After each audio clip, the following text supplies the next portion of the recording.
그런데 지금 당장 가입해야 되는 이유가 있습니다. 사실 이런 좋은 상품 언제든지 가입할 수 있겠죠. 문제는 이 비과세의 기준이 바뀌고 있다는 거죠. 잠시 비과세의 요건의 변천사를 살펴보도록 하겠습니다. 1991년 1월 1일부터 이 비과세 상품은 거치기간이 3년 이상일 때 세금을 면제해 주는 기능을 부과했습니다. 그러다가 94년에는 5년으로 증가했고요. 96년에는 7년으로 증가했습니다. 점점 비과세 혜택을 보기 위해서는 거치해야 하는 기간이 점점 길어들면서 좀 혜택을 받을 수 있는 사람이 당연히 줄어들 수밖에 없겠죠. 기간이 길면은 그만큼 이 선택을 꺼려하거나 혹은 중간에 해지를 하게 되면은 그 혜택을 받을 수 없기 때문이죠. 그런데 그러다가 98년에는 5년으로 다시 줄어들었습니다. 참 다행이었던 것 같습니다. 하지만 이때는 우리나라에 큰 이슈가 있었죠. 바로 1997년 우리나라는 외환보유액이 부족하고 경제가 어려워지면서 국제통화기금 IMF의 도움을 받게 됩니다. 이 IMF는 경제가 어려운 나라에 돈을 빌려주는 그런 기관이죠. 이때 경제 활성화를 위해서 잠시 완화한 게 정부 정책이었던 거죠. 이 외환위기 때문에 잠시 완화가 되었다가 다시 2001년 1월 1일부터 7년으로 기간이 늘어났고요. 2004년에는 10년으로 기간이 더욱더 많이 늘어나게 되었습니다. 그런데 갑자기 2014년 2월 15일부터 이 10년이란 기간 조건 이외에 한도가 갑자기 발생하게 되는데요. 이때 한도는 일시납으로 2억 원 이하까지만 비과세 혜택을 주기로 한 겁니다. 바로 금융선진화라는 이름으로 이 금액에 제한을 두게 시작했는데요. 당시 신문기사를 하나 살펴보도록 하겠습니다. 150억 원을 넣고 월 5천만 원 이자를 받아도 비과세라는 기사가 나오게 되었는데요. 정말 말도 안 되는 기사인 것 같습니다.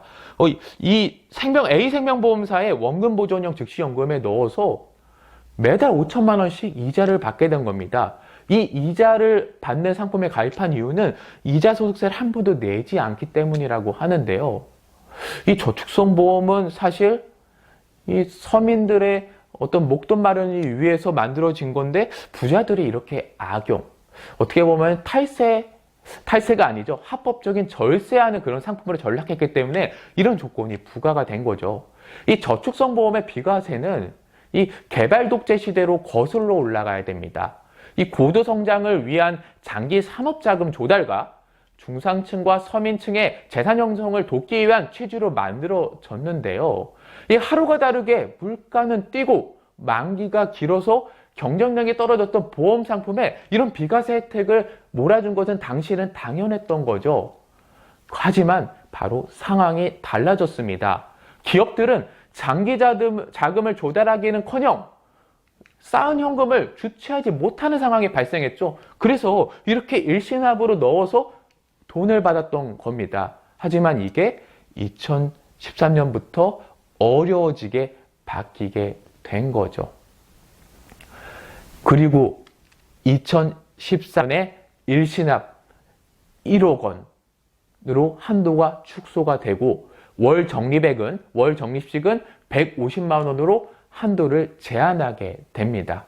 이 저축성보험의 납입 한도가 제한되었는데요. 소득세법 시행령 제25조 저축성보험의 보험 차익에 대해서 명확하게 명시가 되어 있습니다. 그래도 다행인 것은 종신보험에는 납입 한도 제한이 없기 때문에 종신보험으로도 최근에는 이런 비과세 통장의 목적으로 많이 활용하는 플랜이 인기라는 점도 좀 잘 체크해 보셨으면 좋겠고요. 그렇다면 여러분들, 이 비과세 요건이 앞으로 과연 어떻게 변화하게 될까요? 개인적인 생각에는 점점 비과세 기간이 늘어나고 비과세 한도에 대해서 통제를 하기 시작하고 있습니다. 아마 앞으로 더욱더 통제가 심해질 것 같고요. 당연히 그 통제가 바뀌고 나서 가입하게 되면 손해가 되겠죠. 그리고 지금 당장 준비해야 되는 가장 큰 이유가 있습니다. 기본적으로 10년이라는 기간을 채워야 되기 때문에 하루라도 빨리 시작해야 그 10년이라는 기간을 빨리 채울 수가 있게 되겠죠. 자, 그러면은 이 100만 원씩 내가 비과세 금융상품, 비과세 보험에 가입하는 것이 과연 은행 적금보다 합리적인지도 한번 비교해 보도록 하겠습니다. 이 예시는 종합소득세율은 2020년 기준이고요. 이자소득세 15.4%를 가정하였습니다. 보험의 경우는 제가 40세 남성 사무직 기준으로 만든 점 꼭 알아두셨으면 좋겠고요. 먼저 은행은 예적금 상품으로 예시를 하였습니다. 이 예적금 상품은 적용 이율은 1.6%를 적용하였는데요. 은행연합회 코픽스 2020년 1월 15일 금리 기준으로 결정하였습니다. 그리고 이 보험은 H생명의 보험으로 결정하였고요. 5연금 보험의 경우는 공시율 2.4%를 가정하였습니다. 그리고 리을 종신보험은 2.7%의 예정이율로 최저해지환급금이 적용되고요. 지금 현재 금리는 공시율은 2.65%가 적용되기 때문에 오히려 최저보증이율이 더욱더 높죠. 한번 100만 원씩 10년 동안 납입을 하게 되면 원금은 총 1억 2천만 원입니다. 종신보험만 100만 원 설계가 명확하게 되지 않아서 총 납입 금액은 1억 1,993만 원, 한 7만 원 정도가 좀 부족하죠. 하지만 이 세후 수령액이 과연 어떻게 변화하고 있는지 한번 살펴보도록 하겠습니다. 이 10년 시점의 세후 수령을 보게 되면은 은행이 확실히 유리한 것 같습니다. 은행이 조금 더 세후 수령액이 더 많은데요. 근데 이때 좀 아쉬운 거는 149만 원이라는 세금을 납입해야 된다는 거죠. 그런데 이때 중요한 요건이 있습니다. 이 H생명의 보험은 10년 시점에 세금이 한 푼도 발생하지 않았죠. 납입 원금보다 많은데요. 세금이 발생하지 않는 이유는 납입기간 5년 이상 그리고 보험기간 10년 이상 유지했을 때 비과세 혜택을 받을 수 있기 때문인데요. 특히 저축성보험은 일시납으로 1억 원, 월적립식 150만 원 한도까지 비과세 혜택을 받을 수 있죠. 그래서 세금이 발생하지 않았습니다. 결국 10년이라는 기간을 채워야 하기 때문에 그 이전에 내가 목돈을 만드는 목적이라면 은행의 상품이 제일 합리적이고요.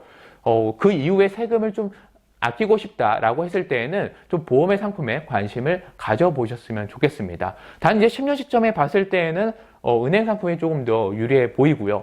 20년 시점을 보게 되면은 이때는 연금보험이 오히려 더욱더 유리해집니다. 은행은 세금을 최저 468만 원에서 많게는 789만 원까지 내야 되지만 이 연금보험은 세금을 내지 않아도 되기 때문에 상당히 매력적으로 많은 세후 수령액을 받을 수 있고요.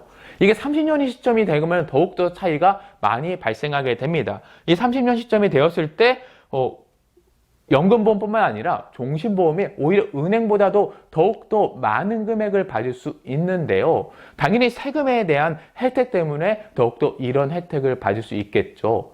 그런데 저는 이때 종신보험을 좀 눈여겨보셨으면 좋겠습니다. 바로 최저해지 환급금 2.7% 때문인데요. 금리가 아무리 떨어져도 2.7%의 예정이율로 최저해지 환급금을 보증해주고 있기 때문입니다. 거기에 언제든지 사망하게 되더라도 사망보험금을 1억 2,400만 원까지 보장받을 수 있게 되죠. 최저보증의 경우 연금보험은 5년 이내에는 1.25%, 그리고 5년에서 10년까지는 1%, 10년 초과했을 때는 0.75%만 보증해주기 때문에 종신보험이 조금 더 보증해주는 이율이 좋고요. 거기에 이 사망보험금도 종신보험이 훨씬 많이 주죠. 연금보험은 합산장애지급률 80% 이상이 돼야지 매월 50만 원씩 36회만 딱 3년 동안만 돈을 주는 반면에 이 종신보험은 거기에 보장금액도 보너스로 준다는 겁니다. 월 납입 한도도 이 연금보험을 가입하면 150만 원이 한도지만 이 종신보험은 무제한이기 때문에 추가 납입을 해서 더 많이 돈을 납입하게 되면 더 많은 세금의 혜택을 가져갈 수 있다는 게 특징이죠. 결국 장기 투자를 했을 때 상당히 연금보험보다도 이 최저보증 이율이나 보장 때문에 종신보험도 매력적으로 느껴집니다. 여기에 더욱더 환급률을 높일 수 있는 방법이 있는데요. 바로 추가 납입입니다. 이 보험료 추가 납입을 통해서 보험 관계 비용을 줄이는 거죠.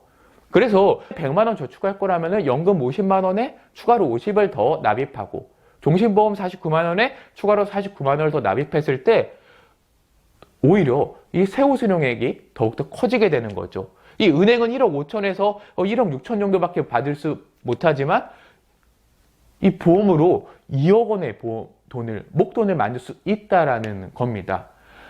과세 체계가 바뀌고 세금 체계가 더욱더 좀 더 과세하는 증세가 된다라고 하면은 은행은 더욱더 떨어지게 되겠죠. 거기에 금리까지 떨어지면 더욱더 암담할 것 같습니다.